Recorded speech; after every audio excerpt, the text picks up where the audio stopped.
ஞாபக சக்தி, அறிவார்ந்த பேச்சு, அறிவு சார்ந்த விஷயங்கள், கற்றலில் நல்ல ஒரு முயற்சி இருந்தும் கூட சில நேரங்களில் கற்றல் சவாலாக இருக்கக்கூடிய நிலைன்னு நிறைய சிரமங்களால் மூளையுடைய ஆரோக்கியம் எந்த அளவுக்கு மூளையில் இருக்கக்கூடிய அமிலச் சுரப்புகளும் மூளையுடைய செயல்பாடுகளும் சீராக இருக்கிறதோ அந்த அளவுக்கு ஆரோக்கியத்தை நாம் தக்க வைத்துக் கொள்ள முடியும். மூளை ஆரோக்கியத்திற்கு என்ன உணவுகள் சாப்பிட வேண்டும், ஆரோக்கியமான புத்திசாலித்தனமான வாழ்க்கைக்கு என்ன செய்ய வேண்டும் அப்படிங்கிறத இந்த நிகழ்ச்சியில் நாம் பார்ப்போம்.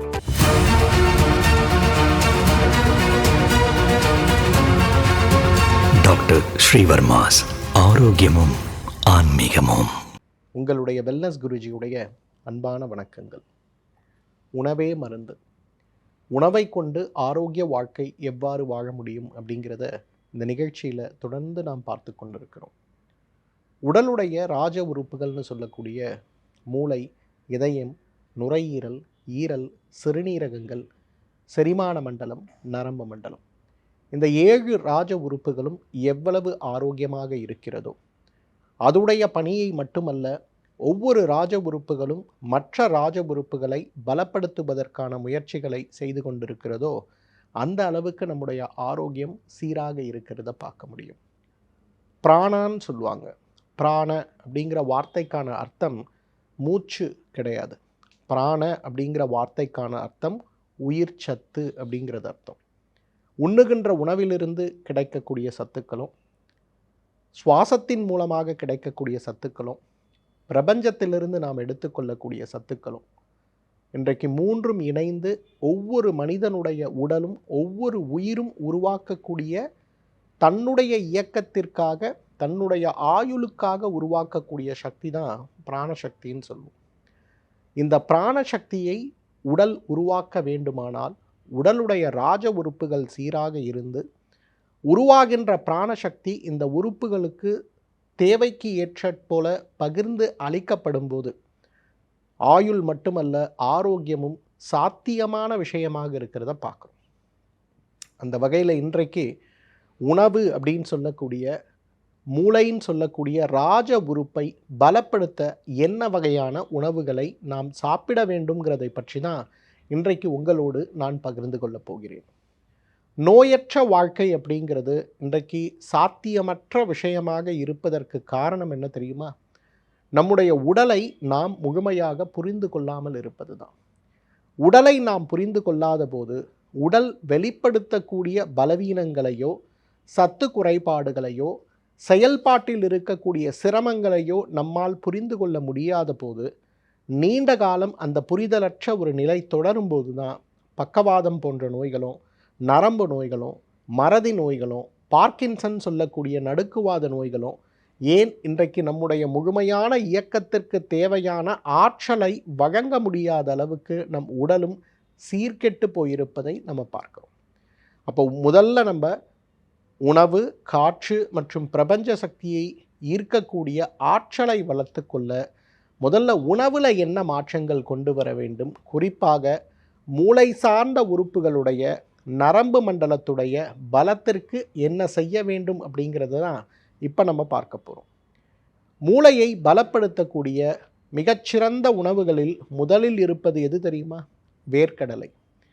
பொதுவாக வேர்க்கடலை அப்படிங்கிறது புரதம் சார்ந்த உணவு, ஜிங்க்னு சொல்லக்கூடிய சத்துக்கள் நிறைய இருக்கக்கூடிய உணவுன்னு சொல்லப்பட்டாலும் கூட இன்றைக்கு இயற்கை மருத்துவத்தில் குறிப்பாக ஆயுர்வேத மருத்துவத்தில் மூளையுடைய பலத்திற்கும் மூளையுடைய செயல்பாட்டுக்கும் மூளை சுரக்கக்கூடிய சில வகையான அமிலங்களுடைய சீரான தன்மைக்கும் நாம் சாப்பிட வேண்டிய முதல் உணவாக இருப்பது வேர்க்கடலை தான். யோக பயிற்சிகள் மேற்கொள்ளுபவர்கள், அதே போல் யோக சாதகங்கள்னு சொல்கிற மாதிரி உடலையே பலப்படுத்தக்கூடிய காயகல்ப பயிற்சியில் இருக்கக்கூடிய சித்த முறைப்படி முறையான ஆசிரியரிடம் பயிற்சி எடுத்து கொண்டிருக்கக்கூடிய எந்த இடத்தில் நீங்கள் சென்றாலும் கூட காலை உணவாக அவர்களுக்கு கொடுக்கப்படுவது என்ன தெரியுமா? வெறும் தண்ணீரில் ஊற வைத்த வேர்க்கடலை தான் அவர்களுக்கு காலை உணவு. நம்ம நினைப்போம் புரதம் அதிகமாக இருக்கிறது, அதனால் வேர்க்கடலை உணவாக கொடுக்கப்படுகிறது அப்படின்னு நினைப்போம். கிடையவே கிடையாது. இன்றைக்கு வேர்க்கடலை மூளையை பலப்படுத்தக்கூடிய அளவுக்கு இன்றைக்கு விலையுயர்ந்த சத்து மாத்திரைகளும், ஏன் தங்க பஸ்மம் கூட இன்றைக்கு வேலை செய்யாதுன்னு தான் சொல்லணும். நம்முடைய குழந்தைகளும் சரி, நாமும் சரி, வறுத்த அல்லது உலர வைத்த வேர்க்கடலை சாப்பிடுவதை தவிர்த்து பச்சை வேர்க்கடலை ஒரே ஒரு கைப்பிடி, குழந்தைகளாக இருந்தால் அவர்களுடைய கைப்பிடி, பெரியவர்களாக இருந்தால் அவர்களுடைய கைப்பிடிங்கிற மாதிரி ஒரு கைப்பிடி எடுத்து இரவு முழுவதும் தண்ணீரில் ஊற வைத்து காலை எழுந்த உடனேயே ஒரு 100 மில்லி வெந்நீர் குடித்து பிறகு இந்த வேர்க்கடலையை வாயிலிட்டு மெதுவாக மென்று மென்று சாப்பிடுகின்ற ஒரு வழக்கத்தை வைத்து பாருங்களேன். மூளையுடைய செயல்பாடு, அறிவாற்றல், மிகுந்த சிரமமான சூழலில் கூட புத்திசாலித்தனத்தோடு வேலை செய்யக்கூடிய அளவுக்கு மூளையுடைய செயல்பாடுகள் மாற்றமடைவதை நம்ம பார்க்கலாம். மூளையுடைய ஆரோக்கியத்திற்கு முந்திரி ஒரு மிகச்சிறந்த உணவுன்னு சொல்லலாம்.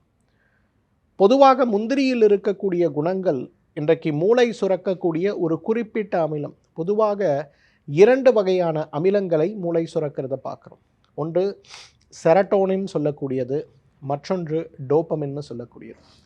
இந்த செரட்டோனின், டோபமின்னு சொல்லக்கூடிய இந்த 2 அமிலங்கள் தான் இன்றைக்கு நம்முடைய உடல் இயக்கத்திற்கும் நம்முடைய மன இயக்கத்திற்கும் மிகப்பெரிய அளவில் உதவி செய்கிறத பார்க்க முடியும். கோபம், பொறாமை, போட்டி, மனமகிழ்ச்சியின்மை, எதிர்மறை எண்ணங்கள் அப்படிங்கிறது முதல் கொண்டு எப்பொழுதுமே மகிழ்ச்சியாக இருப்பது, ஆழ்ந்த ஒரு நேர்மறை எண்ணங்களை கொண்டிருப்பது, தனக்கு மட்டுமல்ல சுற்றி இருப்பவர் அனைவருக்கும் சமூகத்திற்கும் நல்லது செய்ய வேண்டும்னு நினைப்பது, அனைத்துமே பார்த்திங்கன்னா இன்றைக்கு வருவது இந்த செரட்டோனின், டோபமின், இந்த 2 மூலக்கூறுகளுடைய ஒரு நேர்மறை ஆற்றல்னால தான். இந்த ஆற்றலை அதிகரிக்கக்கூடிய சக்தி முந்திரிக்கு உண்டு. பொதுவாக முந்திரியை பற்றி நம்முடைய மருத்துவ முறைகளில் சொல்லும்போது, எவ்வாறு நம்முடைய மண்டை ஓடு கனமாக இருக்கிறதோ, உடைத்து எடுக்கும்போது உள்ளே இருக்கக்கூடிய முந்திரி நமக்கு கிடைக்கிறதோ, அதே போல மூளையும் மிக கடினமான மண்டை ஓட்டினால் சூழப்பட்டிருக்கக்கூடிய ஒரு உறுப்பாக இருக்கிறதுனால மூளையுடைய திசுக்களும் முந்திரியுடைய அமில திசுக்களும் ஒரே மாதிரி இருக்கிறதுனால உண்ணும்போது மிகப்பெரிய அளவுக்கு மூளை ஆரோக்கியத்திற்கு முந்திரி உதவி செய்கிறது அப்படிங்கிறது நிரூபிக்கப்பட்ட ஒரு உண்மையாக இருக்கிறத பார்க்குறோம். இன்றைக்கு அதே போல் அக்ரூட்டுன்னு நம்ம சொல்லக்கூடிய வால்நட் உடைத்து எடுக்கும்போது மூளையை நாம் வெளிப்புறமாக பார்க்கும்போது எவ்வாறு ஒரு தோற்றமாக இருக்கிறதோ அதே தோற்றத்தோடு இருக்கக்கூடிய மற்றும் ஒரு பழம்தான் வால்நட்டுன்னு சொல்லுவோம். இந்த வால்நட்டை நம்ம தொடர்ந்து எடுக்கும்போது குறைந்தது 4 பருப்புகளை இரவே தண்ணீரில் ஊற வைத்து நாம் சாப்பிடும்போது நம்முடைய அறிவாற்றல் அதிகப்படுவதை பார்க்க முடியும். நம்ம எல்லாருக்கும் உடல் பலவீனம் தெரியும். ஆனால் அறிவு பலவீனம் அல்லது மூளை பலவீனம் அல்லது மூளை சோர்வு அப்படிங்கிறது தான் இன்றைக்கு மிகப்பெரிய பிரச்சனையாக இருக்கிறத பார்க்குறோம். கோவிட் பெருந்தொற்று ஏற்படுவதற்கு முன்பு நம்ம எல்லோருடைய இயக்கமும் வேறு மாதிரி இருந்தது. காலை எழுந்து கொள்வது, ஓடுவது, ஓடி வருவது, நிறைய விஷயங்களை நம்ம செய்து கொண்டிருந்தோம். ஆனால் கோவிட் பெருந்தொற்று ஒரு ஓய்வு நமக்கு ஏற்படுத்திய பிறகு நீங்களே யோசித்து பாருங்கள், நம்மால் நம்முடைய திறமைக்கு ஏற்றாற்போல அறிவார்ந்த முறையில் இயங்க முடிகிறதா அப்படிங்கிற ஒரு கேள்விக்கான பதில் நிச்சயமாக இல்லைன்னு தான் சொல்லணும். நன்றாக படித்து கொண்டிருந்த குழந்தைகள் கூட கோவிட் பெருந்தொற்றுக்கு பிறகு படிப்பில் மிகப்பெரிய தடுமாற்றத்தை சந்திக்கிறத நம்ம பார்க்கிறோம். இதற்கு காரணம் அறிவு சோர்வு அல்லது மூளை சோர்வுன்னு சொல்லக்கூடிய ஒரு ஃபட்டிக் தான். எப்படி நம்ம நிறைய வேலை செஞ்ச பிறகு உடலுக்கு ஒரு ஓய்வு தேவைப்படுகிறதோ, உடல் சுறுசுறுப்பின்மையை அடைந்து விடுகிறதோ, அதே போல் மூளைக்கு எடுக்கக்கூடிய சோர்வையும் மூளையில் இருக்கக்கூடிய ஒரு தடுமாற்றையும் மாற்றுவதற்கு இந்த வால்நட்டுன்னு சொல்லக்கூடிய அக்ரூட்டு ஒரு மிகச்சிறந்த உணவுன்னு சொல்லலாம். ஒரு 5 அக்ரூட்டு பழங்களை எடுத்து அதை உலர்ந்த பழமாக இருக்கக்கூடிய ட்ரை ஃப்ரூட்டாக இருக்கக்கூடியதை எடுத்து இரவே தண்ணீரில் ஊற வைத்து விட வேண்டும். காலை எழுந்தவுடன் ஒரு 100 மில்லி வெந்நீர் அருந்திவிட்டு பிறகு இதை வாயிலிட்டு நன்றாக அரைத்து கூழாக்கி உமிழ்நீரோடு அதை விழுங்க வேண்டும். இதை தொடர்ந்து குழந்தைகளுக்கு கொடுங்க. கல்லூரிக்கு போகக்கூடிய குழந்தைகளுக்கு கொடுங்க. பரீட்சைக்கு தயாராகி கொண்டிருக்கக்கூடிய குழந்தைகளுக்கு கொடுங்க. இன்றைக்கு ஐடியில் ஒர்க் பண்ணக்கூடிய, ஆடிட்டிங் துறையில் ஒர்க் பண்ணக்கூடிய, காவல்துறை, சட்டத்துறையில் ஒர்க் பண்ணக்கூடிய அனைத்து ப்ரொஃபஷனல்ஸுமே இன்றைக்கு வால்நட்டு தினமும் சாப்பிடுகின்ற ஒரு பழக்கத்தை வைத்து கொள்ள வேண்டும். ஏனென்றால் தினசரி வாழ்க்கையில் வேலையில் புதிய புதிய சிரமங்களையும் சவால்களையும் சந்திக்கக்கூடிய ஒரு தேவையும் ஆக்கப்பூர்வமான சிந்தனையும் இன்னோவேட்டிவ் திங்கின்னு சொல்லக்கூடிய ஒரு வகையான யோசனையும் தேவையாக இருக்கிறதுனால இன்றைக்கு இதை நாம் எடுத்துக்கொள்வது ரொம்ப ரொம்ப முக்கியம். கடலை பருப்பு பொதுவாக நம்ம சமையலில் உபயோகப்படுத்துகின்ற சாதாரண கடலை பருப்பு. இந்த கடலை பருப்பில் இருக்கக்கூடிய 2 மூலக்கூறுகள் மனதிற்கும் மூளைக்கும் புத்துணர்ச்சியை அளிக்கிறது அப்படிங்கிற ஆராய்ச்சி நம்மை வியப்படைய செய்கிறத பார்க்குறோம். தமிழர்களுடைய உணவில் குறிப்பாக நம்முடைய தென்னாட்டு அப்படின்னு சொல்லக்கூடிய சவுத் இந்தியா இருக்கக்கூடிய ஃபுட்டில் கடலை பருப்பு இல்லாத உணவையே நீங்கள் பார்க்க முடியாது. கிராமங்களில் கூட ஒவ்வொரு காய், கத்திரிக்காய் அதோடு கடலைப்பருப்பு, புடலங்காய் அதோடு கடலைப்பருப்பு, சென்னை மாதிரி நகரங்களில் இட்லியோடு காலை கடலைப்பருப்பில் செய்த உணவுகளை சேர்த்து சாப்பிடுகின்ற வழக்கம் தொன்று தொட்டு இருக்கக்கூடியதாக பார்க்குறோம். உணவு சுவை புரதம் அப்படிங்கிறத தாண்டி கடலைப்பருப்புடைய மிகப்பெரிய ஒரு மருத்துவ குணம் மூளையுடைய செயல்பாடையும் மூளையுடைய ஆற்றலையும், அதைவிட முக்கியமாக இன்றைக்கு மூளையில் ஏற்படுகின்ற நோய்களையும் சோர்வுகளையும் தடுக்கக்கூடியது அப்படின்னும் போது ஆச்சரியமாக இருக்கிறது இல்லையா?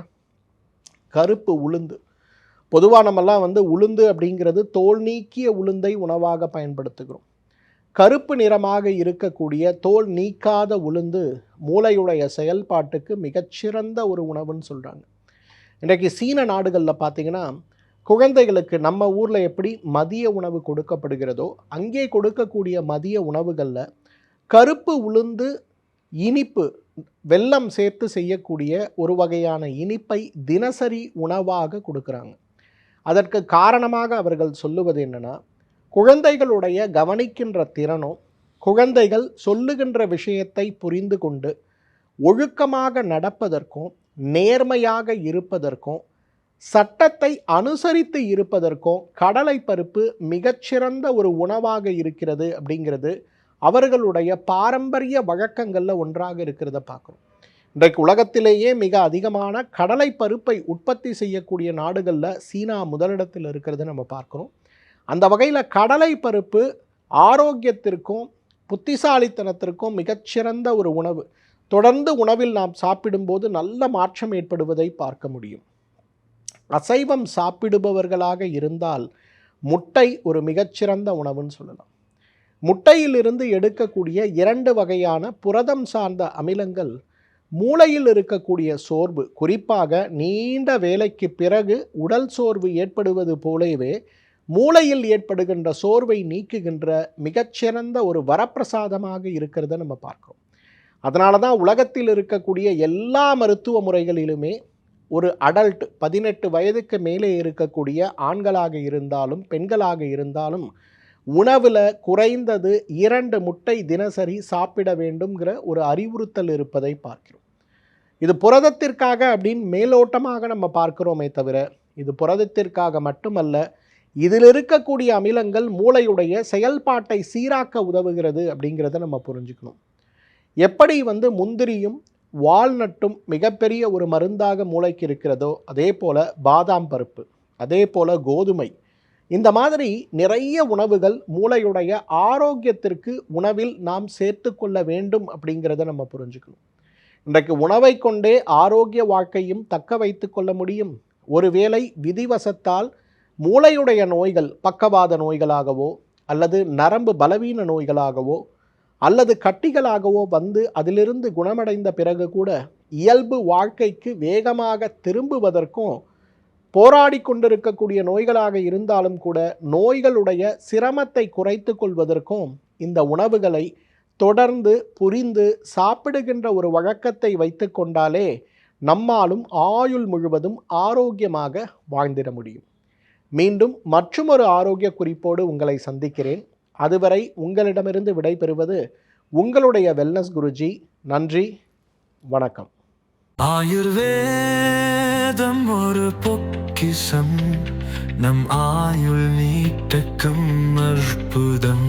டாக்டர் ஸ்ரீவர்மாஸ் அறுவை சிகிச்சையில் குணம், இது ஆயுட்கால நிவாரணம். Doctor doctor Srivarma's. அனைத்து நோய்களுக்குமான குணம், அழகு தரும் மூலிகைகள், ஆரோக்கியம் தரும் மருத்துவர்கள்.